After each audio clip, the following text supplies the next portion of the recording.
जय श्री राम। तो R H Whittaker ने लिविंग वर्ल्ड को टोटल 5 किंगडम में क्लासिफाई किया था। Monera, Protista, fungi, Plantae, Animalia. क्या उसका आधार था, चलिए देखते हैं।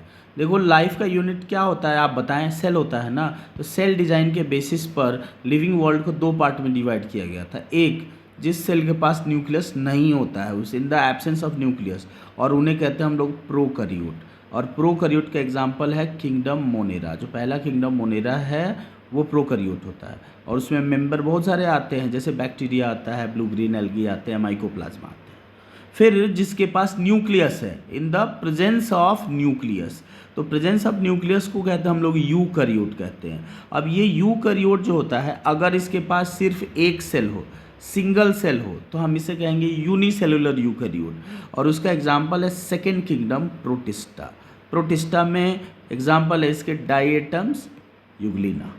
फिर जिसके पास एक से ज़्यादा सेल हो, उसे हम कहेंगे मल्टी सेलुलर। ये जो मल्टी सेलुलर है, इसके 3 एग्जाम्पल हैं। एक फंगाई, प्रोटिस्टा, प्लांटिया, एनिमिलिया। फंगाई जो होता है हेटेरोट्रॉप है। हेटेरोट्रॉप है मतलब अपने फूड की सिंथेसिस खुद से नहीं करता है, क्लोरोफिल नहीं होता है इसके पास। प्लांटिया ऑटोट्रॉप होता है। ऑटोट्रॉप मीन्स है अपने फूड को खुद से बनाता है ना। और इसके पास क्लोरोफिल होता है सनलाइट को एब्जॉर्ब करने के लिए। और एनिमिलिया हेटेरोट्रॉप है, ये अपने फूड को खुद से नहीं बनाता, ये डिपेंड होता है अदर फॉर देयर फूड, और इसके पास भी क्लोरोफिल नहीं होता है।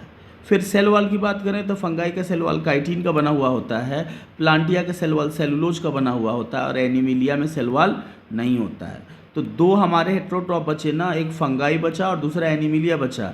देखो, जो हमारा फंगाई होता है ये हेटेरोट्रॉप तो होता है, लेकिन इसके मोड ऑफ न्यूट्रिशन होता है, ये खाता कैसे है, एब्जॉर्प्शन से खाता है, एब्जॉर्ब कर लेता है अपने न्यूट्रिशन को। लेकिन एनिमिलिया एब्जॉर्प्शन नहीं करता, ये अपने फूड को इंगल्फ करता है।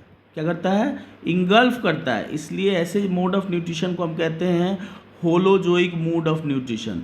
जो अपने फूड को इंगल्फ कर जाए उसे हम कहेंगे कि इनके पास होलोजोइक मोड ऑफ न्यूट्रिशन है।